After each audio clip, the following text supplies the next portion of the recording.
Arrhenius theory of कोलोजन। कोलोजन का मतलब होता है टकराना आपस में। भाई रिएक्टेंट किस में कन्वर्ट होता है? प्रोडक्ट में। और उसके लिए क्या जरूरी है? जो रिएक्टेंट होते हैं, जितने भी हम रिएक्टेंट ले रहे हैं, जैसे कि A + B, 2 रिएक्टेंट ले लिए, तो आपस में वो क्या करते हैं? कोलोइड करते हैं, तब जा करके क्या बनाते हैं? वो कोई भी प्रोडक्ट बनाते हैं। तो उसके लिए हम आर्हेनियस की थ्योरी पढ़ेंगे और क्या क्या कंडीशन होती हैं कोलोजन के लिए वो पढ़ेंगे। बात समझ में आई? तो मैं हेडिंग डालूंगी, अभी नोट करेंगे सभी।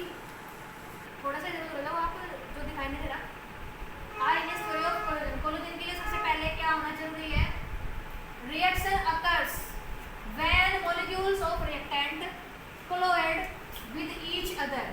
यानी कोई भी रिएक्शन तभी होगी जब रिएक्शन के अंदर जो मॉलिक्यूल हैं, जो पार्टिसिपेट करने वाले मॉलिक्यूल्स होंगे, वो क्या करेंगे? आपस में मिलकर के क्या होंगे? आपस में टकराएंगे, कोलोइड करेंगे, तभी क्या होगी?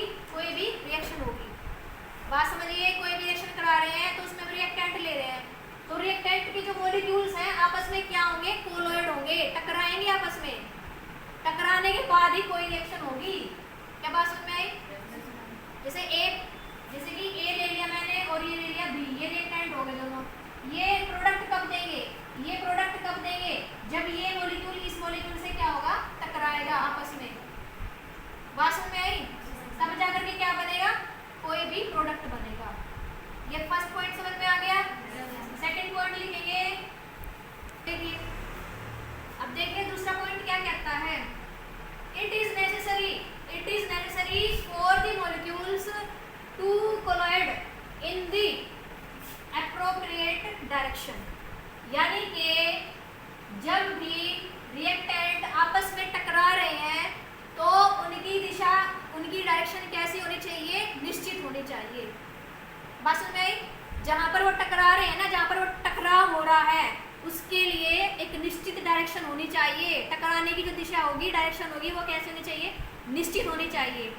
बात समझ में आ रही है? रिएक्टेंट लिए हमने, मान लीजिए A और B ले लिया, A और B ले लिए, दोनों रिएक्टेंट ले लिए, तो प्रोडक्ट तभी बनेगा जब इनका टकराव, इनका कोलाइड क्या हो रहा है? एक निश्चित डायरेक्शन में हो रहा है। बात समझ में आई? एक निश्चित दिशा में हो रहा है, एक निश्चित डायरेक्शन में हो रहा है, तभी क्या देगा? ये प्रोडक्ट देगा। तभी क्या देगा? प्रोडक्ट देगा। समझ में बात आई? पहला क्या था भाई? जो भी रिएक्टेंट के मॉलिक्यूल्स हैं उन्हें आपस में क्या होना जरूरी है? कोलाइड होना जरूरी है, टकराना जरूरी है। दूसरी बात, जो टकराव हो रहा है ना, एक दूसरे से टकराव हो रहा है, वो कैसा होना चाहिए? एक निश्चित डायरेक्शन में होना चाहिए। क्या बात समझ में आई? नंबर थर्ड पॉइंट लिखेंगे अब। पर थर्ड पॉइंट क्या कहता है? फॉर ए रिएक्शन, किसी भी रिएक्शन के लिए, to occur the molecules must have enough energy to form activated complex. यानी किसी भी केमिकल रिएक्शन को होने के लिए अणुओं के पास, मॉलिक्यूल के पास इतनी मात्रा में ऊर्जा, एनर्जी जरूर होनी चाहिए कि वो एक्टिवेटेड कॉम्प्लेक्स बना सके। वो एक्टिवेटेड कॉम्प्लेक्स बना सके। यानी किसी भी मॉलिक्यूल के पास किसी रिएक्शन को कंप्लीट करने के लिए क्या होनी चाहिए? एनर्जी होनी चाहिए। क्या होनी चाहिए? एनर्जी होनी चाहिए, ताकि वो क्या बना सके? कोई भी एक्टिवेटेड कॉम्प्लेक्स बना सके। ये जरूरी है। अगर उसके पास एनर्जी नहीं होगी तो कॉम्प्लेक्स भी नहीं बनेगा। बात समझ में आई?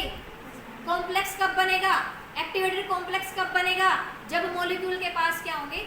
एनर्जी होगी, कि वो किस में कन्वर्ट हो सके? एक्टिवेटेड कॉम्प्लेक्स में कन्वर्ट हो सके। क्या मेरी बात समझ में आई?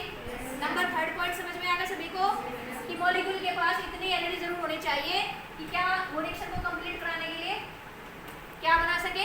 एक्टिवेटेड कॉम्प्लेक्स बना सके। एक्टिवेटेड कॉम्प्लेक्स बना सके। ठीक है, अब नंबर फोर्थ पॉइंट लिखेंगे। ये उतार ले सभी ने, फोर्थ में ऊपर लिख देती हूँ। क्या कह रहा है? नंबर फोर्थ पॉइंट देखो क्या कहता है? The molecules have enough energy to cross the energy barrier and convert it into product. ध्यान से समझिए दोबारा। The molecules have enough energy to cross the energy barrier and convert it into a product. यानी कि जो molecules है ना, molecules के पास क्या होनी चाहिए? इनफ एनर्जी होनी चाहिए। इतनी एनर्जी तो होनी ही चाहिए कि वो क्रॉस कर सके। किसको क्रॉस कर सके? एनर्जी बैरियर को। बाधा, ठीक है, उस बाधा को क्या कर सके, वो पार करके किसमें कन्वर्ट हो सके, एक प्रोडक्ट में कन्वर्ट हो सके। यानी इतनी एनर्जी तो मॉलिक्यूल के पास होनी ही चाहिए, अदरवाइज रिएक्शन नहीं होगी। अगर उसके पास इतनी एनर्जी नहीं है कि वो एनर्जी बैरियर को क्रॉस कर सके तो प्रोडक्ट में कन्वर्ट नहीं होगा। बात समझ में आई? मान लीजिए आप यहाँ एक रस्सी बंधी है, यहाँ पर मान लीजिए यहाँ पर एक रस्सी बंधी है ऐसे, और इस तरफ मैं खड़ी हूँ और उस तरफ बाई चांस कुछ खाने की चीज़ है, लगा लो, तो मेरे पास वो खाने की चीज़ क्या है, वो प्रोडक्ट है, मैं क्या हूँ, रिएक्टेंट है। बीच में जो रस्सी है वो क्या है, एनर्जी बैरियर है। तो मेरे पास इतनी एनर्जी जरूर होनी चाहिए कि मैं इस रस्सी को क्या करके क्रॉस करके कहाँ पहुँच सकूँ, प्रोडक्ट के पास। तो मॉलिक्यूल के पास इतनी एनर्जी जरूर होनी चाहिए कि वो एनर्जी बैरियर को क्रॉस करके किसमें कन्वर्ट हो सके, प्रोडक्ट में। तो मैं कब कन्वर्ट होंगी प्रोडक्ट में, कब जाऊंगी प्रोडक्ट के पास, जब मैं छलांग लगाऊंगी इसके ऊपर। तो मेरे पास क्या होनी चाहिए, इतनी एनर्जी होनी चाहिए। तो मॉलिक्यूल्स के पास इतनी एनर्जी होनी चाहिए किसी भी रिएक्शन को कंप्लीट कराने के लिए कि वो एनर्जी बैरियर को क्या कर सके, क्रॉस कर सके और किसमें कन्वर्ट हो सके, प्रोडक्ट में। कितने बच्चों को समझ में आई ये बात? सभी को आ गई? चलो आगे। एनर्जी बैरियर क्या होता है? एनर्जी बैरियर, वो रस्सी जो बनी थी वो क्या है, एक एनर्जी बैरियर है। Energy barrier is the minimum energy that can be converted into product only after crossing it is called energy barrier. दोबारा समझिए, energy barrier is the minimum energy. Energy barrier वह मिनिमम का मतलब होता है बहुत कम या न्यूनतम भी बोल सकते हो, मिनिमम एनर्जी होती है that can be converted into product, उस product only after crossing it is called. यानी प्रोडक्ट तभी बन सकता है जब उस मिनिमम एनर्जी बैरियर को क्रॉस कर सके कोई भी मॉलिक्यूल्स। बात समझ में आ रही है?